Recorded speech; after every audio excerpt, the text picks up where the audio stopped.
मथुरा श्री कृष्ण जन्मभूमि और शाही ईदगाह विवाद मामले में इलाहाबाद हाई कोर्ट में सुनवाई हुई है। मथुरा कोर्ट में दाखिल सिविल वाद संख्या 4, 9 और 16 की पोषणीयता के बिंदु पर सुनवाई हुई। हिंदू पक्ष की तरफ से वकीलों ने कोर्ट में अपनी दलीलें रखी।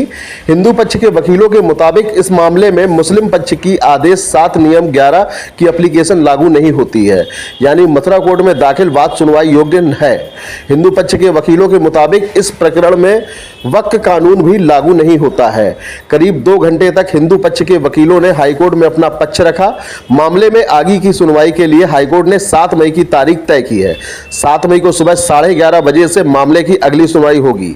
बता दें कि मथुरा कोर्ट में दाखिल 18 मामलों की एक साथ हाईकोर्ट में सुनवाई चल रही है।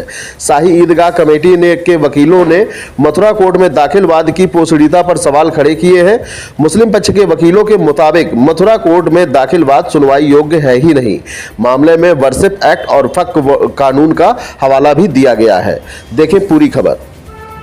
आज श्री कृष्ण जन्मभूमि मामले में माननीय इलाहाबाद उच्च न्यायालय के समक्ष सुनवाई हुई, जिसमें हिंदू पक्ष की तरफ से बहुत ही मजबूती से आर्गूमेंट रखा गया। सूट नंबर 9 में थोड़ा बहुत, सूट नंबर 16 में और फिर सूट नंबर 4 में। जो हिंदू पक्ष की तरफ से लगातार जो हमारी जो बहस है, हमारी बहस वो ये है कि प्लेस ऑफ वर्शिप एक्ट यहाँ अप्लीकेबल नहीं है, क्योंकि ये जो धार्मिक चरित्र को निर्धारित करने के लिए रिलीजियस कैरेक्टर को, इसके लिए कहीं कुछ प्लेस ऑफ वर्शिप एक्ट में रोक नहीं है, क्योंकि धार्मिक चरित्र वहाँ डेफिनेशन ही नहीं है और माननीय न्यायालय इसको डिसाइड करेगी। ये तमाम इलाहाबाद हाई कोर्ट के आदेश भी पहले के हैं ज्ञानवापी प्रकरण में। और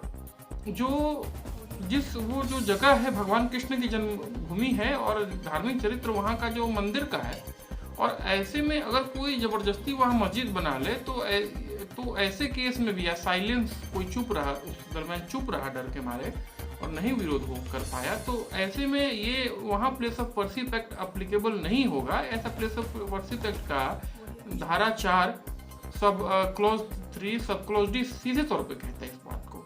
और दूसरा जो आर्गुमेंट था हमारा हिंदू पक्ष की तरफ से कि जो एएसआई ने ऑलरेडी आज़ादी के पहले उसको सीधे तौर पे एएसआई प्रोटेक्टेड मॉन्यूमेंट घोषित कर चुकी है, तो ऐसे में उस पर प्लेस ऑफ वर्शिप एक्ट वैसे भी एप्लीकेबल नहीं होगा और वक्फ एक्ट वगैरह एप्लीकेबल होने की संपत्ति कोई बात ही नहीं है। और हमारे जो आर्गुमेंट हैं कि जो हिंदू जो ऑलरेडी ये गैर हिंदुओं पे लागू नहीं होता वक्फ एक्ट, क्योंकि जो प्रभावित पक्ष हैं, हम हिंदू हैं, भगवान हैं, उनको आपने बगैर नोटिस दिए, बगैर प्रक्रिया पूरी किए आपने पूरी तरह से इस पे वक्फ संपत्ति घोषित कर दिया। वो भी ऐसी संपत्ति घोषित किया है जो आपने नाम जो दर्ज किया है वो सीधे तौर पर लगता है कुछ और नाम है। तो ये इंक्वायरी कौन करेगा? माननीय न्यायालय इसमें निर्णय, एविडेंस का लेन देन होगा तो होगा। तो ऑर्डर 7 रूल 11 हमारा मूल जो आर्गुमेंट है कि जो ऑर्डर 7 रूल 11 का जो एप्लीकेशन है जो है कि मसाजिद कमेटी की तरफ से, शाही ईदगाह की तरफ से या सुन्नी सेंट्रल वक्फ बोर्ड की तरफ से कि इनको खारिज किया जाए हिंदू पक्ष के प्लेंट को, तो मुझे नहीं लगता कि कहीं कुछ जो है कानूनी बाधा है। हमने यही आर्गुमेंट माननीय न्यायालय को किया कि हमारा ये डिस्प्यूटेड क्वेश्चन है, ये सब डिसाइड ट्रायल के दौरान होंगे, ना कि इस स्टेज पे। तो हमारा फाइनल यही कंटेंशन रहा कि जो शाही ईदगाह मस्जिद कमेटी का जो भी ऑर्डर 7 रूल 11 का आवेदन है उसको जो है सीधे तौर पे रिजेक्ट किया जाए। अगली सुनवाई की तिथि 7 मई को पड़ी है, सुबह 11:30 बजे सुनवाई होगी। मैं सौरभ तिवारी, सूट नंबर 9 में हिंदू पक्ष की तरफ से बहस करूँ।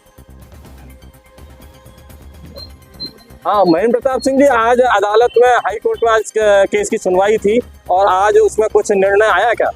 देखिए, श्री कृष्ण जन्मभूमि और शाही ईदगाह विवाद को लेकर के उच्च न्यायालय इलाहाबाद में सुनवाई चल रही है, जिसमें कि विगत 3 दिन से लगातार सुनवाई हो रही थी। आज भी सुनवाई हुई और जिसमें कि हिंदू पक्ष अपना पक्ष लगातार रख रहा है और जो 7-11 की जो एप्लीकेशन है उसकी पोषणीयता को लेकर सुनवाई हो रही है, जिसमें शाही ईदगाह पक्ष का कहना है कि ये 7 रूल 11 के अनुसार ये केस पोषणीय नहीं है और प्लेसेस ऑफ वर्शिप एक्ट की लाइट में इन केसों को निरस्त किया जाना चाहिए। लेकिन हिंदू पक्ष का मानना है कि ये सब केस पोषणीय है और हमने पहले भी इस तरह के साक्ष्य कोर्ट में दाखिल किए हैं और हमने आर्कोलॉजिकल सर्वे ऑफ इंडिया की जो रिपोर्ट है वो भी दाखिल की है कि ये property archaeological survey of India के संरक्षण में, और जितने भी डॉक्यूमेंट्स हैं सब श्री कृष्ण जन्मभूमि ट्रस्ट के नाम पर। तो जितने भी डॉक्यूमेंट है सब हमारे पक्ष में है मुस्लिम पक्ष आज तक कोई डॉक्यूमेंट दाखिल नहीं कर पाया है, तो इसी को लेकर के दोनों पक्ष अपनी अपनी बहस कर रहे हैं और आज बहस हुई है, लेकिन इसमें कुछ बहस कंप्लीट नहीं हो पाई है। तो माननीय न्यायालय के द्वारा अग्रिम तारीख 7 मई को लगा दी गई है। इसमें 11:30 बजे पुनः सुनवाई होगी, जिसमें कि हम अपना पक्ष रखेंगे और जिसमें कि शाही ईदगाह पक्ष के लोग भी अपनी आपत्तियां दाखिल करेंगे। तो अब मैं मानता हूं कि इसमें लगभग बहस कंप्लीट होने की ओर है और 7 तारीख को मैं समझता हूं बहस कंप्लीट हो जाएगी और 11:30 बजे अपना पक्ष हम लोग रखेंगे।